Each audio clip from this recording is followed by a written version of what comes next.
पण health insurance आपण म्हणतोय, मग हेल्थ इन्शुरन्स आणि मेडिक्लेम हे दोन्ही एकच असतं का वेगळं आहे?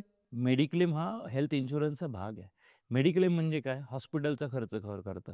हेल्थ इन्शुरन्स काय करतं?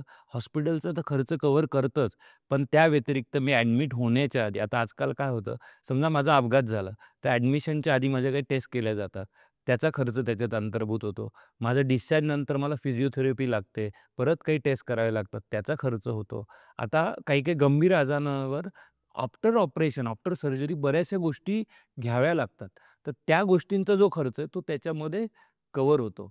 म्हणून आरोग्य विमा हा जो आहे तो पूर्ण हेल्थ इन्शुरन्स जो आहे तोच घेणं जास्त फायदेशीर आहे.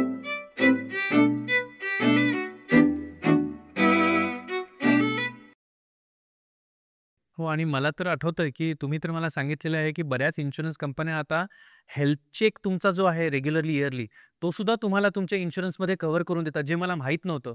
मला अजून आठवतं, की तुम्ही मला आवर्जून फोन करून सांगितलं होतं, की "सर तुमचा इयरली हेल्थ चेक तुम्ही इन्शुरन्समध्ये करू शकता. तुम्ही कधी करताय?" त्यामुळे हां, खरं आहे. हेल्थ इन्शुरन्समध्ये हॉस्पिटलायझेशन सोडून बाकीचे सुद्धा खर्च कव्हर होतात. हे बऱ्याच जणांना माहीतच नसतं. खरंच इंटरेस्टिंग. आणि ते खूप गरजेचं आहे. म्हणजे नियमित तपासणी केल्याने काय होतं, अचानक जेव्हा आपल्याला एखादे आजार कळतात, तर नियमित तपासणी केल्यामुळे काय होतं, आपल्याला माहिती मिळते. आजकाल खूप जणांना वाटते, की गरज काय आहे नियमित तपासणी करण्याची?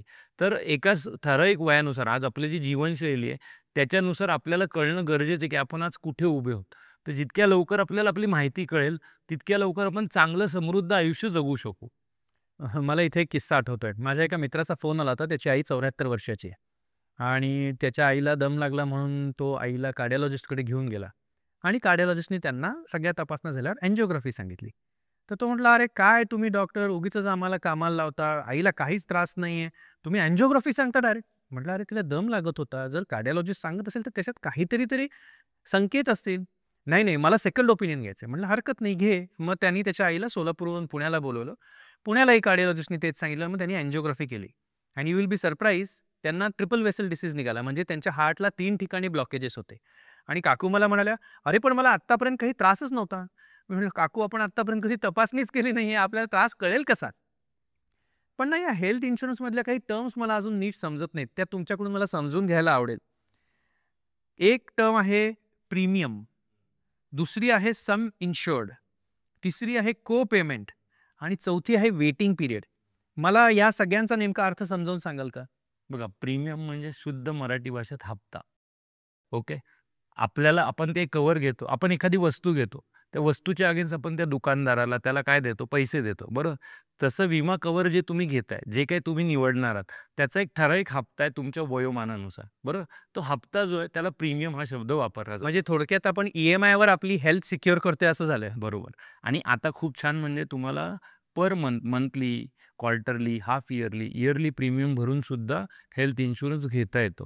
हे खूप सुंदर आजच्या काळात घडलेली गोष्ट आहे. कारण पूर्वी असं होतं, की तुम्हाला वर्षाचा हप्ता एकत्र वेळा भरायला लागायचा. आता ते हप्त्यांमध्ये ती सुलभता आली आहे, की तुम्ही मंथली पण ईएमआय भरून हेल्थ इन्शुरन्स घेऊ शकता. तर हे हे झालं प्रीमियमबद्दल, ज्याला आपण हप्ता म्हणतो. ज्याच्यामुळे आपल्याला जे कव्हर म्हणजे आपण जेवढा हप्त्याचं बजेट असेल, त्याप्रमाणे आपलं कव्हर निवडू शकतो. ओके. दुसरं त्याच्यानंतर हप्त्यानंतर तुम्ही मला विचारलं होतं सम इन्श सम इन्शुर्ड. सम इन्शुर्ड म्हणजे किती रकमेचं मला कव्हर हवंय. ओके. आजच्या काळात आपल्याला कोणी हे सांगतच नाही, की किती गरजेचं आहे. आपण काय करतो आजूबाजूला बघतो, आजूबाजूचे लोकं जे म्हणतील त्याप्रमाणे आपण घेतो. पण माझी शारीरिक परिस्थिती काय आहे? येणाऱ्या काळात मला किती खर्च लागू शकतो किंवा येऊ शकतो? मला सांगा आजच्या काळात कॅन्सर हा आजार कधी कोणाला सांगून झालाय का हो? एकही पेशंट बघा त्याने सांगावं, की मला माहिती होतं मला स्मोकिंग करणाऱ्याला कदाचित म्हणू शकतो. कारण तो ऑलरेडी ते पेरतोय. टोबॅको खाणारा म्हणू शकतो. पण ज्याला कुठलाही सवयी नाहीयेत आणि त्याला कॅन्सर होतो. बरोबर? तर त्यावेळी त्या व्यक्तीने काय करायचं? आणि त्याची ट्रीटमेंट कॉस्ट केवढी आहे? तर जेव्हा आपण एखाद्या गोष्टींबद्दल अनभिज्ञ असतो, की किती खर्च येऊ शकतो. तर त्यावेळी जितकं चांगलं कव्हर आपण घेतलेलं असेल, तर ते खूप आपल्याला फायद्याचं ठरू शकतं. तर सम इन्शुर्ड जी आहे ना, ती ठराविक किती रकमेचा विमा आपण घेतोय, ते सम इन्शुर्ड आहे. ओके. त्याच्यानंतर तुम्ही मला विचारलं को पेमेंट. को-पेमेंट. हां. आता काय होतं, की बऱ्याच वेळा इन्शुरन्स कंपनी हप्ता लावतात, बरोबर? पण तो हप्ता मला वाटतं खूप जास्त आहे. माझं एवढं बजेट नाही. मग काही वेळा कंपन्या काय करतात, त्यात कोपे टाकतात. समजा मी म्हणलं की माझ्या 1 लाखाच्या विम्याच्या क्लेमवर मला 10% कमी द्या, म्हणजे 10,000 कमी द्या, 90,000 द्या, तर मला प्रीमियममध्ये 10% सूट मिळते. हे कोपे जे आहे ते तुम्ही ऑप्ट करू शकता. हे व्हॉलंटरी असतं. काही प्लॅन्समध्ये ते मेन्शन असतं त्या प्लॅनच्या प्रीमियमनुसार. आणि ज्यावेळी आपण ग्रुप पॉलिसी म्हणतो, तर ग्रुप पॉलिसीमध्ये कंपन्या त्यांचा क्लेम रेशो एक सर्टन लेव्हलला मेंटेन राहावा म्हणून सुद्धा 20%, 10% किंवा रोबोटिक सर्जरी आजकाल मॉडर्न ट्रीटमेंटसाठी 50% कोपे ऑप्ट करतात. तर हे कोपे जे आहे हे खूप महत्त्वाचं आहे. जे आपण कुठलीही पॉलिसी घेतो, तर कुठल्या आजारांसाठी काय लिमिट आहे हे आपण समजून घेणं गरजेचं आहे. त्यानंतर राहिलं वेटिंग पिरियड. जसं मी सुरुवातीला म्हणलं, एक आपली भारतीयांची मानसिकता काय, तहान लागली की विहीर खोदायची. बरोबर ना? आपण बऱ्याच वेळा आपली परीक्षा आली की अभ्यासाला सुरुवात करतो. बरोबर, एक नॅचरल आपली पद्धत आहे. तर तसंच इन्शुरन्समध्ये काय, मला काही त्रास व्हायला लागला की लोकं येऊन इन्शुरन्स काढायचं. म्हणजे मला आता ताप आला आणि डॉक्टर म्हणले ताप कमी होत नाही, ॲडमिट व्हायला लागेल. तर मी विचारतो तुम्हाला पॉलिसी मिळेल का? ओके. तसं होत नाही. तर त्यावेळी इन्शुरन्स कंपनी ही मानसिकता ओळखून आहे म्हणून त्यांनी काय केलंय की आज मी पॉलिसी काढली. अपघाताव्यतिरिक्त जर मला काही झालं, तर त्याला 30 दिवसांचा वेटिंग पिरियड ठेवलेला आहे. हा साधारणतः वेटिंग पिरियड सर्व कंपन्यांमध्ये आहे. त्यानंतर जर मला पॉलिसी घेताना काही आजार असतील, बीपी, शुगर, थायरॉईड जे लाईफस्टाईलमुळे झालेले आहेत, तर त्यांना सुद्धा प्री एक्झिस्टिंग डिसीजला वेटिंग पिरियड असतो. तो प्रत्येक कंपनीनुसार वेगवेगळा असतो. आता त्यात एक छान गोष्ट सांगायची म्हणजे हे लाईफस्टाईल डिसीजला जो पूर्वी 3-4 वर्ष वेटिंग पिरियड असायचा, आता बऱ्याच कंपन्या त्याचा वेटिंग पिरियड कमी करतात आहे. ओके. पण त्याच्यासाठी ते तुम्हाला एक्स्ट्रा चार्ज करतात आहेत. पण ते पर्याय जो आहे तो आता तुमच्यासाठी उपलब्ध झालेला आहे. ह्या व्यतिरिक्त काही आजारांसाठी जे क्रोनिक आपण भारतीयांमध्ये होणार आहे. आता 50शी नंतर मोतीबिंदूचं ऑपरेशन हे खूप कॉमन आहे आणि ते असं नाही की लगेच मी करण्याची गरज आहे. मी पॉलिसी काढून 6 महिन्यांनी करू शकतो. तर cataract, kidney stone, hernia, piles ह्या सर्व आजारांना साधारणतः 2 वर्षाचा वेटिंग पिरियड येतो. लहान मुलांमध्ये टॉन्सिलचं ऑपरेशन. हे जे वेटिंग पिरियड आहेत, हे कंपनी टू कंपनी व्हेरी होऊ शकतात, प्लॅन टू प्लॅन. ग्रुप पॉलिसीमध्ये कदाचित बऱ्याच वेळा विदाऊट वेटिंग पिरियड सुद्धा ती पॉलिसी येते. एक फन फॅक्ट सांगतो बरं का. आपण आता चर्चा केली होती की माझा इन्शुरन्स कितीचा असावा. तर युजुअली डॉक्टर्स स्वतःचा इन्शुरन्स काढताना सुद्धा हा विचार करत नाहीत. डॉक्टर्स तर रोज हॉस्पिटलमध्ये वेगवेगळ्या आजारांची आणि वेगवेगळ्या पेशंटची बिलं किती होत आहेत हे बघतात. त्यांना माहिती आहे की जर आजारपण आलं तर किती खर्च होऊ शकतो.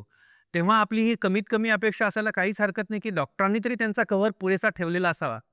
पण इंटरेस्टिंगली मी असं बघितलेलं आहे की बऱ्याच डॉक्टरांचे आयदर हेल्थ इन्शुरन्सच नसतात किंवा त्यांना असं वाटतं की 1 लाख 2 लाखाचा आपण हेल्थ इन्शुरन्स घेऊन टाकावा आणि त्याने काहीच फरक पडत नाही. मला असं वाटतं की प्रत्येक डॉक्टरनी डोळे उघडून आपल्या हॉस्पिटलमध्ये एखाद्या आजारावर एखाद्या पेशंटचं ॲव्हरेज बिल किती होतं याची माहिती घ्यायला हवी आणि ती माहिती घेऊन कमीत कमी तेवढं स्वतःचं तरी कव्हर ठेवायला हवं. म्हणजे स्वतःचे उपचार करताना तरी तो स्वतःच्या फॅमिलीकडे, स्वतःकडे हेळसांड करणार नाही. सर, मी इथे एक अनुभव सांगू इच्छितो. माझे मित्राचे वडील जे स्वतः डॉक्टर आहेत आणि गेली 40 वर्ष ह्या क्षेत्रात खूप चांगली प्रॅक्टिस करतात आहेत. तर त्यांना म्हणजे त्यांनी त्यांच्या फॅमिलीचा विमा घेतला आणि कोणाला घरात काही आजार नव्हता. त्यामुळे त्यांना असं वाटलं त्यावेळी की 3 लाखाचं कव्हर सफिशियंट आहे. कारण कुठल्याही हॉस्पिटलमध्ये गेलं तर 3 लाखात ऑपरेशन होतं आणि त्यांना माहिती होतं की बीइंग डॉक्टर त्यांना काही कन्सेशन मिळू शकतं. पण ज्यावेळी कोविडमध्ये त्यांच्या मिसेसला कोविड झाला आणि त्यांना एका मोठ्या हॉस्पिटलमध्ये ॲडमिट करावं लागलं, तेव्हा पर डे ICUचं दिवसाचं बिल ₹1,00,000 होतं. म्हणजे लिटरली त्यांची जेव्हा पॉलिसीचे ₹3,00,000 संपले, त्यांना लोनसाठी ॲप्लाय करायला लागलं आणि 14% व्याजदराने त्यांनी ते लोन घेतलं आणि त्याचे हप्ते भरले आणि मग त्यांना रिअलाईज झालं की आपण हे खूप चुकीचं केलं. आता त्यांनी कव्हर वाढवलं त्यांचं, पण त्यावेळी त्यांनी त्याची कॉस्ट भरली. म्हणजे स्वतः त्या फील्डमध्ये असून त्यांनी सुद्धा अँटिसिपेट नव्हतं केलं की म्हणजे काही आजार नव्हता, पण कोविडसारख्या आजारात त्यांचं बिल एवढं झालं.